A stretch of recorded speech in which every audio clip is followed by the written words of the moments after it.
ఒకరోజు ఒక భక్తురాలి ఇంటికి ముగ్గురు అతిథులు వచ్చారు. కోడలు తలుపు తీసి లోపలికి రండి అని పిలిచింది. అమ్మా, మేము ప్రేమ, సుఖం, ఐశ్వర్యం, మేము ఒక్కరు మాత్రమే లోపలికి వస్తాం అని చెప్పారు. కోడలు సరే ఉండండి అని లోనికి వెళ్ళింది. అత్తగారి దగ్గరికి వెళ్ళి అత్తతో కలిసి ఆలోచన చేసింది. తరువాత బయటకు వచ్చి మీలో ప్రేమ ఎవరో వారు రండి తల్లి అని పిలిచింది. ప్రేమ ఇంటిలోనికి ప్రవేశించింది.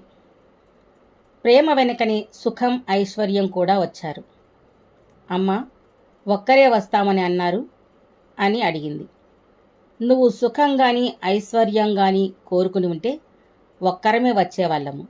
నువ్వు ప్రేమ కోరుకున్నావు. ప్రేమ ఎక్కడ ఉంటే అక్కడ సుఖం, ఐశ్వర్యం కూడా ఉంటాయి అని చెప్పారు.